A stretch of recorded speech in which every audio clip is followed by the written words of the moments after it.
Hello friends and nakamas, my name is Gomaron and in today's video we are going to talk about the do's and don'ts on the very popular platform Cardmarket from a seller's perspective as well as from a buyer's perspective. First, let's go over the things that you can do as a seller to generate more net income, but also protect yourself from scalpers, buyouts, etc. So number one, only list 4 copies of a single card at maximum. If you list a single card at lowest on Cardmarket and offer like 30 copies, I promise you, you will get bought out. Hell, even I buy you out when I see a chance like this on a staple card. It's simply not smart. Stick with the playset, and if you sold that playset, you can simply re-advertise the next playset and maybe adjust the price to your needs. If you thought like, well, that took a long time to sell this card, but I need the money sooner rather than later, maybe sell the next playset a little cheaper. Otherwise, you can also increase the price a little bit and wait if the cards are still bought at the new price that you set. Number 2, you don't need to be the lowest offer on Cardmarket. If you want to sell quickly or if you are a new seller on Cardmarket, it is enough to be the lowest offer in your country. You do not have to compete with entire Europe, and especially if you are from a country that is part of the European Union, you do not have to compete with countries that are not. Again, no offense to the people that are from these countries, but customs just really sucks.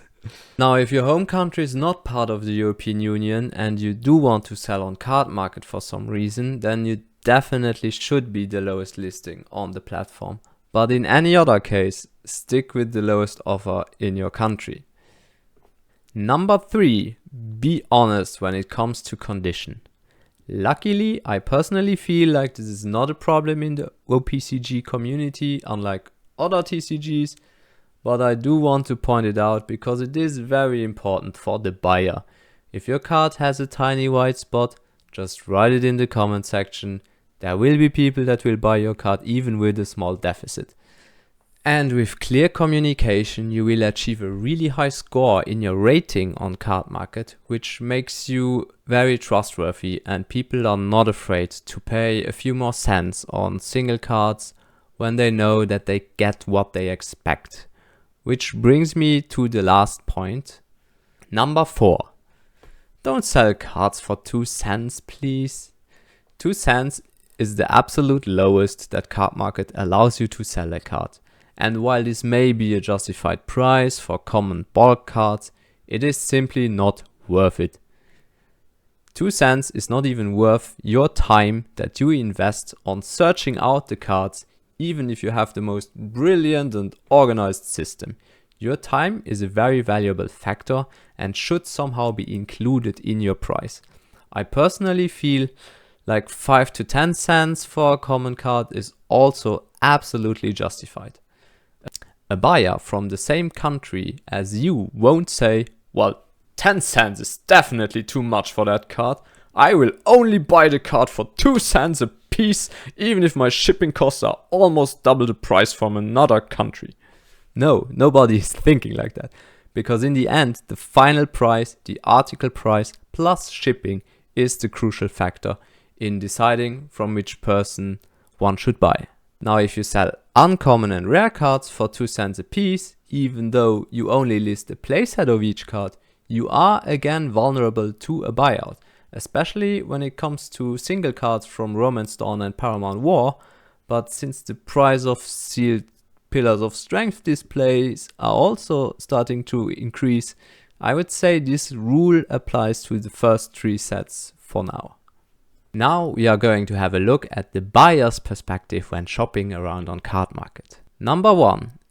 If you want to buy multiple cards either for finishing your deck build or your collection, the shopping wizard is a very helpful tool in doing exactly that. Now it needs some time investment in setting up your wish list, but once you are done, you only need a few more clicks and you are pretty much done. If you have multiple wish lists, you should name your wish list that you are currently working on something that lets this wish list appear first in the drop-down menu. This drop-down menu with all your wish lists is ordered alphabetically. So for example, naming a list A, Rebecca deck, for the time you are working on that list can be very helpful, and afterwards you can simply rename this list into Rebecca deck. Number 2. While the shopping wizard is a very good and useful tool to buy all your cards that you need, it is often recommended to check single cards with high shipping costs again. The algorithm is not perfect, and sometimes you can get your cards even cheaper if you just take your time to check the result of the shopping wizard again. Now for this point I prepared a little example where we are going to over one of my wants list. I have this OPO1 wants lists with some OPO1 rares and an SC4 Kaido, and if we are using the shopping wizard here, for the seller's location, I use Europe for simplicity. I'm not going to enter every country from the European Union here. Seller type, I don't care, if private professional power seller, and the reputation should be at least very good. Regular days of delivery time, so I don't care either for that.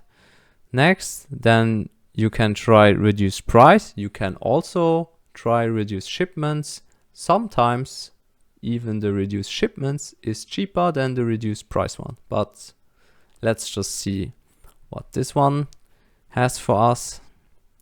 All right, this is the result. So 66 wanted articles, article value is 90 euros, with shipping cost is 27 euros, which leads to a total of 116 euros. So when we look over this looks all right. It's not that good to have a single card here, but yeah, I guess for this purple X-Drake, there's no way around. Max, yeah. Okay. This looks very good. This looks really good. This looks also fine. This looks also fine. This too. This, okay, yeah, perfect. This, for example, this looks a little bit too expensive. I mean, it is 9 Punk Gibsons and this card peaked quite hard, but I think this is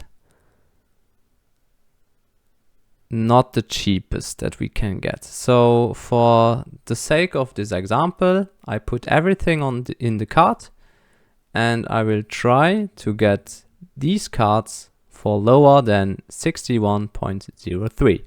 Let's go for the hunt.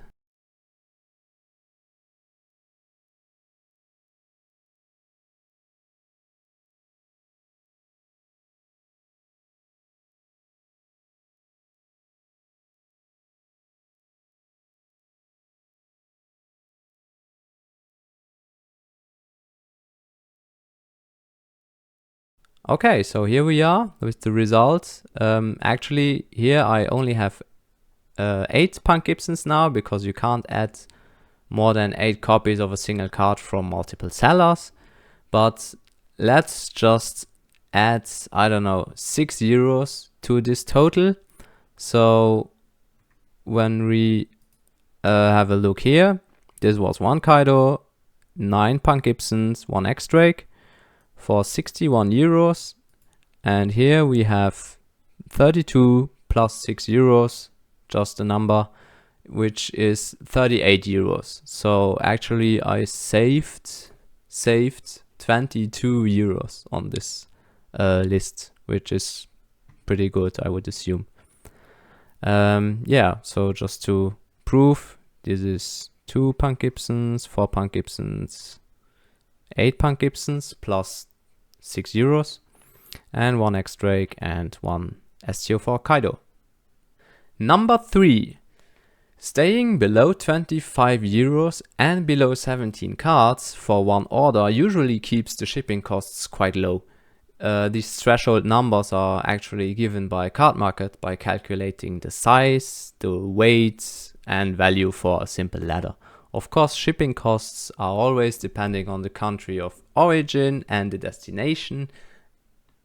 Just as an example, for me, living in Austria, buying cards from countries like Germany and Belgium are really unfavorable when it comes to shipping costs, whereas Spain and Portugal are very favorable.